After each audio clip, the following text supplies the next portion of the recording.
கிள்ளியூர் சட்டமன்ற தொகுதிக்கு உட்பட்ட பகுதிகளில் பிரச்சாரத்தில் ஈடுபட்ட கன்னியாகுமரி மக்களவை தொகுதி காங்கிரஸ் வேட்பாளர் விஜயவசந்த் கையில் வடையை ஏந்தி இதுதான் மோடி சுட்ட வடை என்று கூறி வாக்கு சேகரித்தார். இது குறித்த கூடுதல் விவரங்களை செய்தியாளர் கேல்வின் வழங்க கேட்கலாம். வணக்கம் கேல்வின், விவரங்கள். வணக்கம் சுபா. நடைபெற இருக்கின்ற பாராளுமன்ற தேர்தலில் இந்தியா கூட்டணி சார்பில் கன்னியாகுமரி நாடாளுமன்ற தொகுதியில் போட்டியிடும் காங்கிரஸ் கட்சியின் வேட்பாளர் விஜயவசந்த் நாள்தோறும் தீவிர பிரச்சாரத்தில் ஈடுபட்டு வருகிறார்.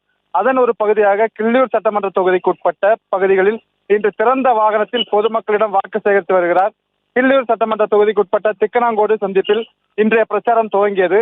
இதில் தமிழக பால்வளத்துறை அமைச்சர் மனோ தங்கராஜ், சட்டமன்ற காங்கிரஸ் கட்சி தலைவர் ராஜேஷ்குமார், மார்க்சிஸ்ட் கம்யூனிஸ்ட் மாவட்ட செயலாளர் செல்லசாமி மற்றும் காங்கிரஸ், திமுக, விசிக, மதிமுக உள்ளிட்ட இந்திய கூட்டணி கட்சிகளின் நிர்வாகிகள், தொண்டர்கள் என ஏராளமானோர் கலந்து கொண்டனர். வாக்கு சேகரிப்பதற்காக புளியமூடு, கருங்கல், சடையன்காடு, வெட்டுவிளை, நடுத்தேரி உள்ளிட்ட பல்வேறு பகுதிகளுக்கு சென்ற காங்கிரஸ் கட்சியின் வேட்பாளர் விஜயவசந்திற்கு பொதுமக்கள் தங்கள் இல்லங்களில் இருந்து வெளியில் வந்த கையை அசைத்து தங்களது வாழ்த்துக்களையும் ஆதரவையும் தெரிவித்தனர்.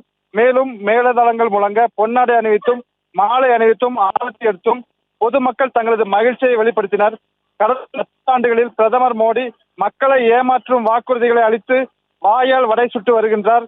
இதனை எடுத்துக்காட்டும் விதமாக வேட்பாளர் விஜயவசந்த் மற்றும் சட்டமன்ற காங்கிரஸ் கட்சி தலைவர் ராஜேஷ்குமார் ஆகியோர் வடையை பொதுமக்களிடம் காண்பித்து இதுதான் மோடி சுட்ட வடை என தெரிவித்து பிரச்சாரத்தில் ஈடுபட்டுள்ளனர். சுபா,